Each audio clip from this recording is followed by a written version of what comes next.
What's up, everybody? Welcome to Call to the Bullpen. I'm David Payne with Brad Zampar and Jimmy Miller. Let's play ball. Our first playoff episode, we did the playoff preview roundtable with the guys from Frozen Rope, Mac Pact, and Loaded Bases Pod. You can find that on Twitter at Johnny F Baseball. That was broadcast live last week. We did a whole preview of every playoff team and all the first round matchups. So if you want to go check that out and see our thoughts on all those teams, you can go find that. But today we're going to do like a wild card recap and then look ahead at this divisional round that's actually happening right now. You can see a bit of the Mariners Astros game behind Brad there. I got it on my TV here as well. So maybe some live reacting if anything crazy happens in that game. We're top 7 right now, 6-3 M's. So let's start with that Mariners Blue Jays series then. Because that was a absolutely wild ride. It was looking like it was going to game 3. I was texting people, who do you think's going to take game 3? And then there was no game 3. One of the craziest comebacks I've ever seen in a playoff baseball game. And this Mariners team is hot right now. Giving it to the Astros right now, who are the clear best team in the AL. Divisional matchups like this are always fun. And I don't know, like the hot team, it's just a matter of who gets hot at the right time. And the M's are hot right now. I mean, Julio's a beast. Cal Raleigh is clutch god. This team is exciting. They're young, they're hungry, and they can make some noise here. Beating Verlander is going to win the Cy Young, and they hit Verlander around today. The Astros are deep as could be when it comes to pitching, but they're hitting them around. So I don't know. What do you guys make of the Mariners? Are they going to go on a run here? It's tough to say because I feel like while Luis Castillo is a great pitcher, I feel like he's kind of like wishy-washy. Like sometimes he'll be really good, sometimes he'll just be awful. As I expected, Ray didn't really do too well in his start against that heavy right-handed lineup in Toronto. So I think it's a matter of when it comes to those guys, if they're going to come through for him, because they both need to be on. I like Fromber, and I really think, and McCullers, and I really think the Astros can take that series, even being down one game. Yeah, I think one of my only bright predictions of our show last week was that there was going to be a come from behind victory from one of those teams in the series after the 7th inning. Now, I didn't think it was going to be as crazy as that, but that was definitely something that I saw coming. This Mariners team just seems like they're going to be resilient and they're going to go out on their own terms. It's not going to be another team takes it from them. It's going to be them going out on their own terms and the way that they play. The Astros, I feel like it's maybe, I guess it was a little rust, but I mean, you see Verlander, you got your guy who's really carried your whole staff, anchored that thing down. You see him go out there he's been pretty good in the playoffs. He hasn't been good in the World Series, but he's been good in the playoffs, and he kind of just got lit up today. So it's got to be concerning because now you got to go win 3 out of 4. It's going to be a little tough, but I think in the end, I'll probably still take Houston here to take this series. Yeah, and I do think Houston takes it in the end. But, I mean, there's something to be said for, like you said, the rust. That this team was just sitting for 8 days, while the Mariners have been sitting for, 4 days in between or something like that? 3 days? 3, I think, yeah. So, there's something to be said for that because, I mean, we'll jump leagues real quick and talk about the Braves, who have also been sitting for 8 days. And they get, trounced by the Phillies today, who, again, getting hot at the right time, kind of an underdog team there. There's definitely is there an advantage to getting that bye is a big question right now with the way that these two teams have performed so far today. It looks like maybe getting hot in that wild card round might be better than sitting for a little while. If you have some guys who are banged up, maybe it's good to give them, those days to get that rest. Like maybe the Mets would have really benefited from getting that bye where Max Scherzer could have, a little more time to sit before the game. But it hasn't bode well for the two of the best teams in all of baseball. We're going to get into our power rankings later and you'll see where we have the Mariners and the Braves or the Astros and the Braves. But that break has not been great for them. And I can honestly see the Phillies winning that series. They go out and get a win today with Ranger Suarez on the mound. They're going to have to face Wheeler. They're going to have to face Nola. I can see that series being a Phillies win. But do you guys agree, or do you think that Jimmy, you're an NL East guy, saw these guys all year? What do you think about that? I'll tell you, I'm just very impressed with the defense Philly's playing. Normally they're just terrible in defense. Like all regular season, they were pretty bad.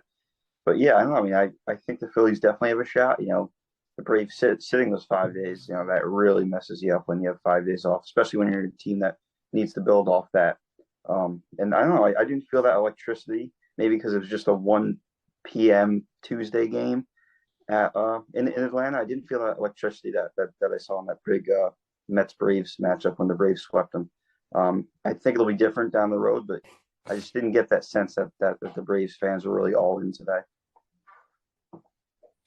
Yeah, it was definitely a weirder game. Like I remember I was just watching it during lunch and I was like, whoa, there's a playoff game on at 1 o'clock today. I forgot about that. But I feel like the Phillies, they were really good today. Obviously, came out really lit up Freed. And then one thing which they've really faltered in all year was the bullpen, and they avoided the bullpen collapse today. I mean, you had Olson hit the 3-run shot to make it a 1-run game. You had Castellanos who made the diving catch there with an out in the ninth inning that really would have set things up there. I saw one stat. Castellanos played, I think, 130 games this year. He did not have a 3-hit, 3 RBI game until today. So that's just how rare baseball is, how weird things can flip. I feel like the Phillies are definitely going to have a shot here. If they can win at least one of those 2 games with Wheeler and Nola pitching, you're going to go into a game 5 and anything happens in elimination games. And I do think it's a big thing that they took this game in Atlanta.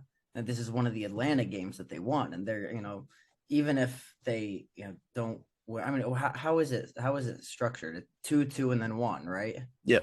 So, even if they don't take this one, tomorrow, they're going to go back to Philly at least tied. And you know how the Phillies fans are. I mean, and Jimmy kind of mentioned his weird 1 o'clock game, and the stadium was a bit empty today. I don't know if you saw any of the pictures and videos, but it was pretty empty out there. So maybe not that ideal atmosphere where we typically get the Braves fans doing the chop and this and that. So you kind of miss out on some of that atmosphere when you don't pack the stadium for the playoff game too. But I think it's a big thing that they took a game in Atlanta. And Brad mentioning the bullpen, and then the David Robertson injury. He sent a DM about how silly that was. He got hurt jumping, celebrating a Harper home run, right? Yep, he pulled his calf. Yeah. So I mean, a silly injury like that doesn't help the the inconsistent bullpen that they're not going to have Robertson for this series. But is that, I don't know, the turnaround on that? Did they mention a turnaround on that? I saw that he got like the not the cortisone shot, the PRP or whatever that is. It's for it's like an injection. So I'd assume if they advance, he'd probably be back for the CS. Yeah, which would be super helpful for them to get, another arm back in that bullpen, especially someone that they really count on, big trade deadline acquisition for them. And then I guess we'll go to the Mets Padres next. I know Jimmy probably wanted to avoid this one as long as possible, but I mentioned how I think the layoff would have helped them to give Scherzer a little extra time to chill out. He kind of made some comments about how he was looking forward to the offseason to just recover. It wasn't Mad Max. It was Sad Max that we saw out there. And he really got hit around it. But on top of, the Mets not necessarily showing up, I think that was a different Padres team than we've seen all season. That was not the Padres that have, since the All-Star break really faltered. That was a different, energized Padres team. Musgrove went out there and absolutely shoved in that, must-win game 3. Darvish, stellar. That was a hot Padres team, and it makes you think that maybe the series with the Dodgers is going to be a really good one.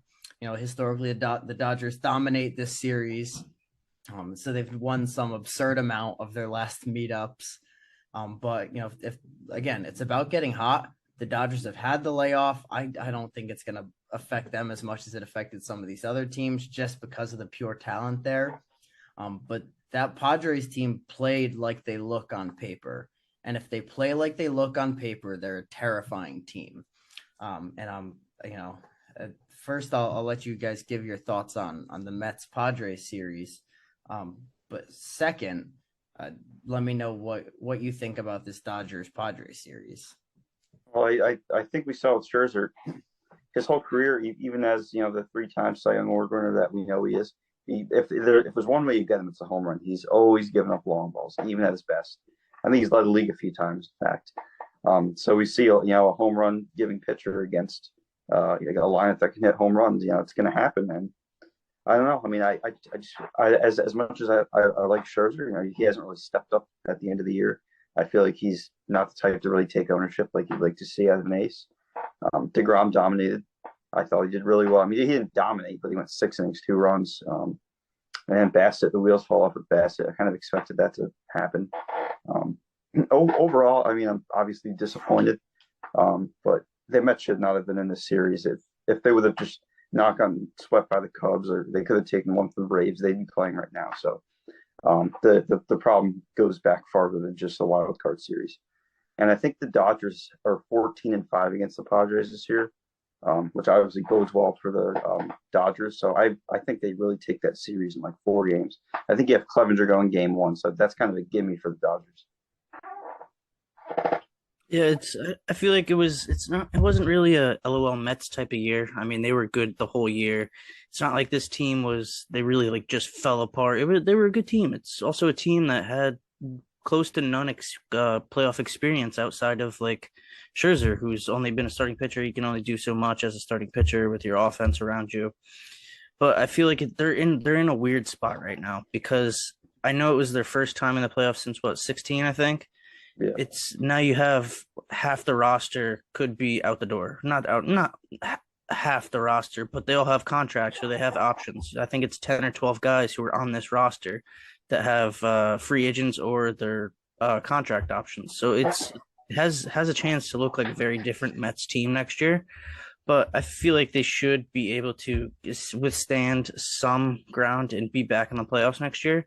As for the Padres, I feel like they're a team that they just have this chip on the shoulder.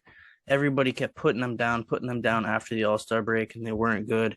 Still get into the playoffs, and now you're in there, and now you have Machado, you have Soto, you have Darvish, you have all these guys who all have chips on their shoulder because of playoff experience.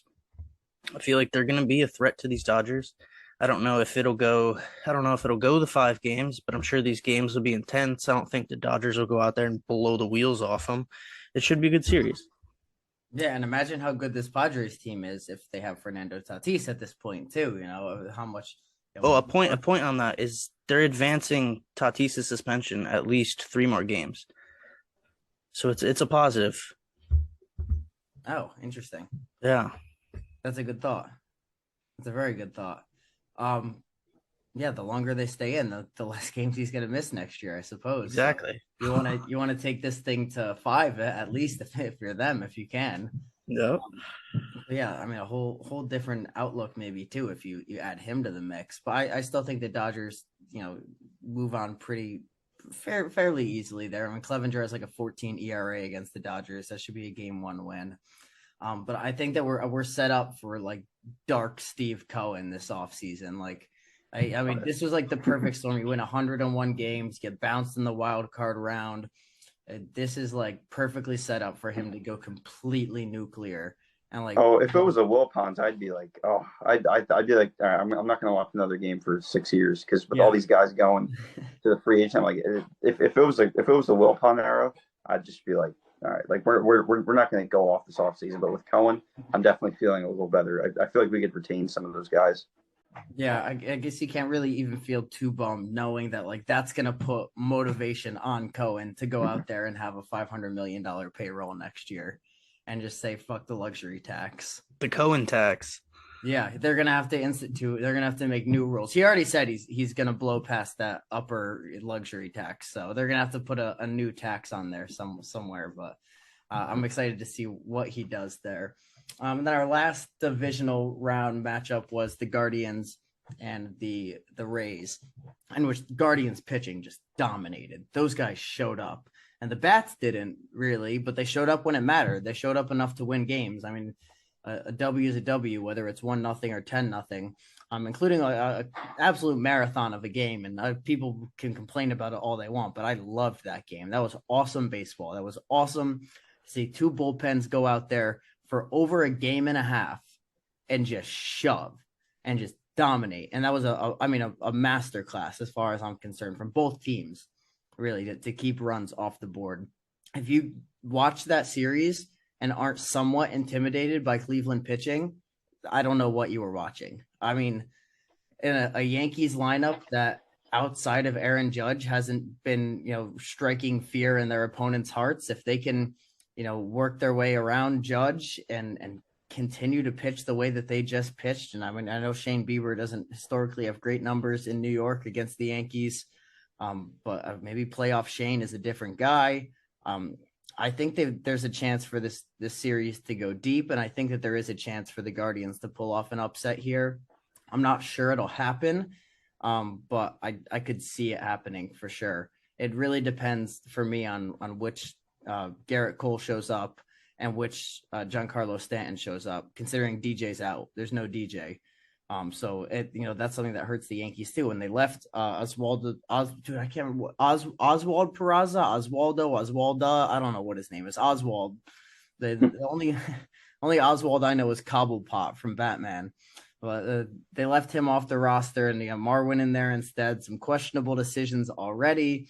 It's going to depend on Garrett Cole and Giancarlo Stanton. I think if those two don't show up, the Guardians are going on. But if those guys show up, then it could be a pretty powerful Yankees team that could end up, just steamrolling them. But those guys don't show up, I could see Cleveland going on. What do you guys think? I don't know. Tonight's really interesting to me because you have Cole, who's a high strikeout pitcher, as we know, against the Guardians team that is last in strikeouts. And then you have Cal Quantrill, who doesn't strike many people out, against the Yankees team that, I mean, if they put the bat on the ball, good things are going to happen. They have that great power. So it's going to be a really interesting game to me. It depends on if Cole can maintain his cool if he gets into tough situations. He's kind of like Blake Snell in that game 2 against the Mets, where you can just see it on his face. Like he was just done. Like, you get to Cole early, it's pretty much game over. And I like that Guardians pen too compared to the Yankees. So I think that the Guardians potentially pull away with that series, but if the Yankees want to win, they're going to have to win the first 2 at home. Yeah, I feel like the Guardians definitely going to have to get one of those first 2. Just you have to. If you get game 1, you're in a good spot. I feel like more than anywhere else in baseball, the Bronx is the playoff atmosphere. It's a zoo in there when that place gets going. And I feel like a lot of those players this year have been pressing a lot, especially at home. I think in the second half they were around a 500 team at home, which is definitely not what you want to see. Like you guys were saying, I think a lot of it comes down to what Cole does tonight, and then what Stanton can do protecting Judge. Because if you're the Guardians and you pitch to Judge and you're gonna let this guy beat you, you deserve to not advance.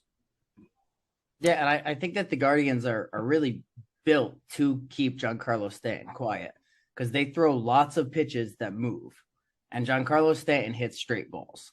So I think that they're built to make balls look like they're over the plate, and plate discipline is going to be key for him. And Judge you gotta keep it high on him. You can't go low with Stanton. You beat him all day if you throw a slider that starts on the outside corner. Yeah, make sure you bounce it though. Yep, you can't. Like he will chase.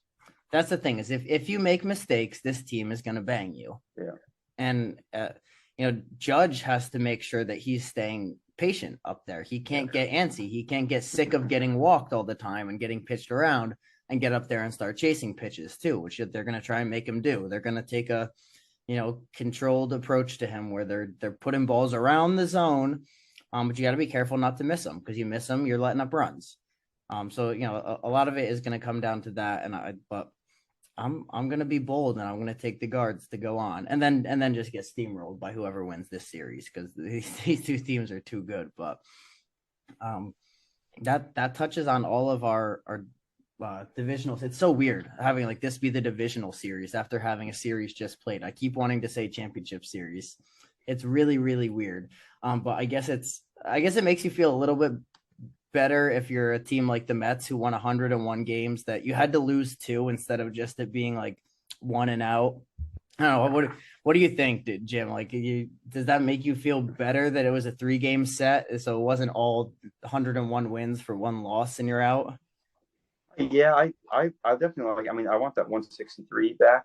I feel like that's way better than just going by how good these two teams were in like April 30th or something stupid like that. Like we have the trade deadline sent two completely different teams.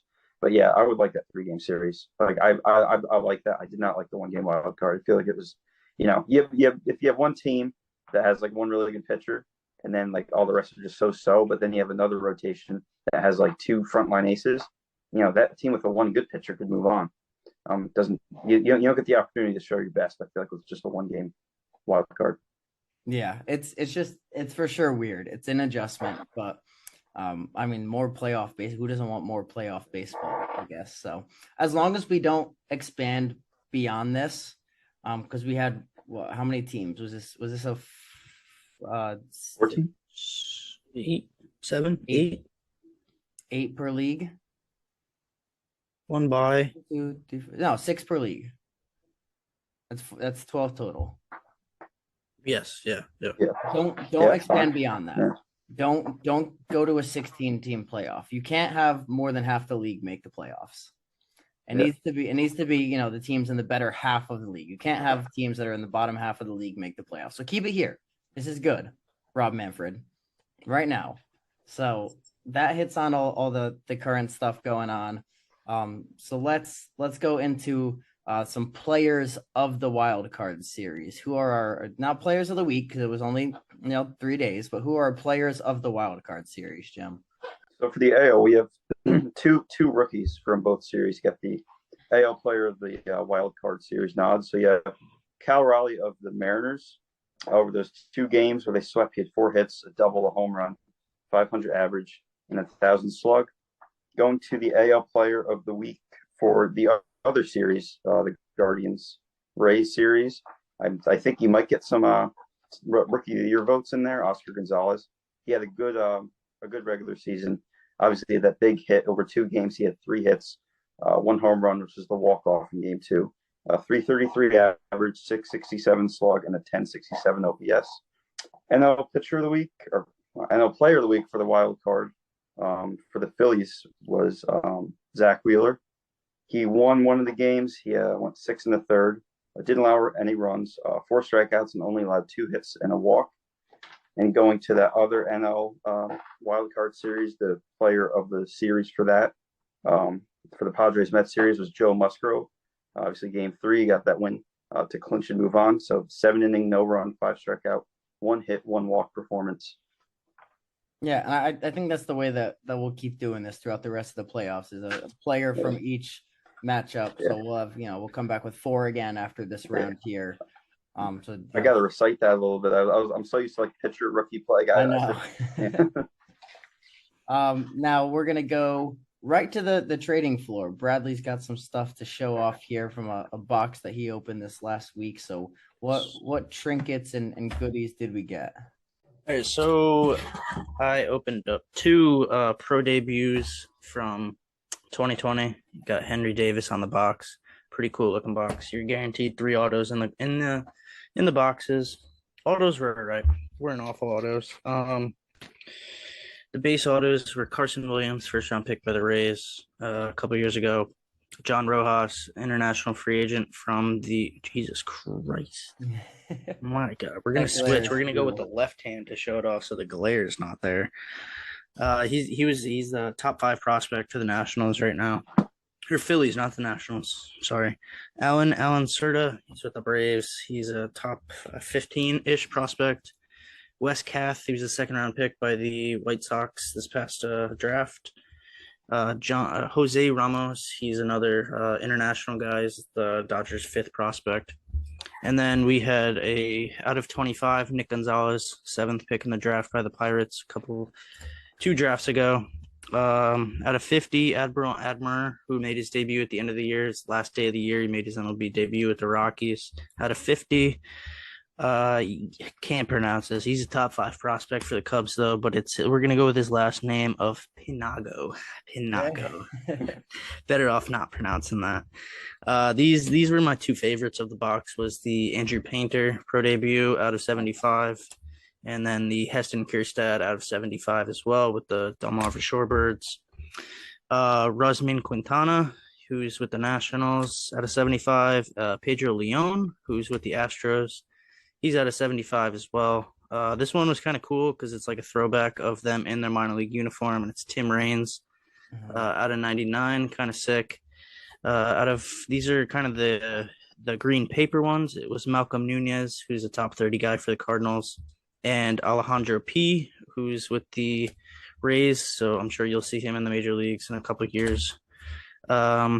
These are like the chrome refractors. It was John Rhodes, also with the Delmarva Shorebirds. Oh my goodness. And their other national was Shandon Bosnier, who is not a top. He was one of the only not top 30 guys that I got in this box.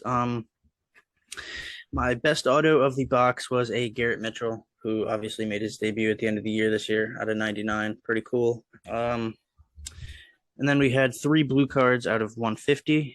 It was obviously now the top prospect in baseball, Francisco Alvarez.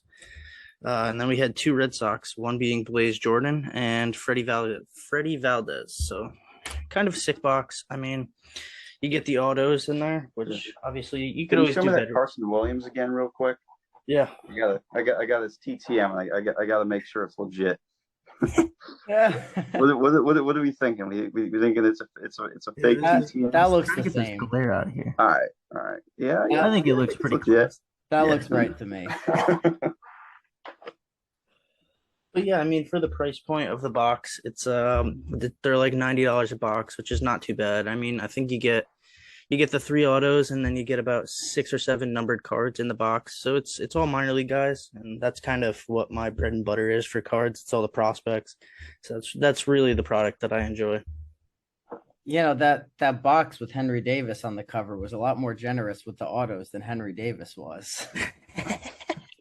If you don't know what I'm talking about, just go look up Henry Davis on Twitter, and you'll find the story of him scribbling on a kid's baseball.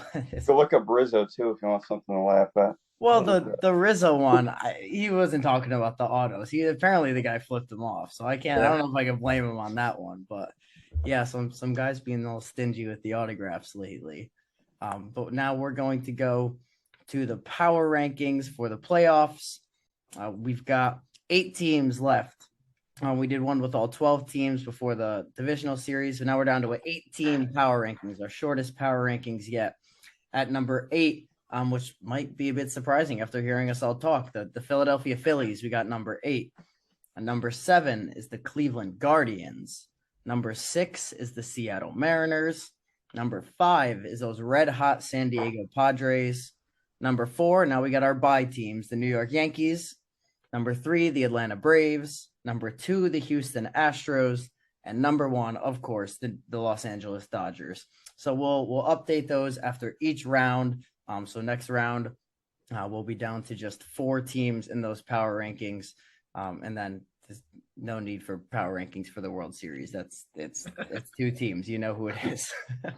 But that's going to wrap it up for this wild card recap divisional series preview episode. And we'll see you all, or no, follow us on social media. I'll shout those out. Follow us on social media at CTBP Pod. If you want to see more like the power rankings, you want to see some of those players of the week, more like that. And then we'll see you all again after this round for a divisional series recap, championship series preview. Play ball.